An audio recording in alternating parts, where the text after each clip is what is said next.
মাধ্যমে, কমিশনের মাধ্যমে বাঁচিয়ে দেবার নতুন ব্লু কলার ক্রাইমের শুরু হয়েছে।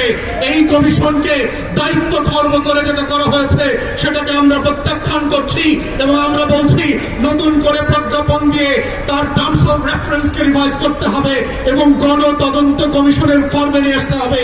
আমরা তৃতীয় বলেছিলাম বাংলাদেশে গুম খুন আয়নাঘর থেকে শুরু করে গত 16 বছরে যেই রাষ্ট্রীয় মদদে খুন খারাপির রাজত্ব কায়েম করা হয়েছিল সেটার জন্য গণতদন্ত কমিশন করতে হবে। ঠিক একইভাবে দেখলাম একটা গুম কমিশন করা হয়েছে যার ক্ষমতা নয়, যাকে অযোগ্য লোক দেওয়া হয়েছে, পাবলিকলি সাফিসিয়েন্টলি ম্যান পাওয়ার দেওয়া হয় নাই।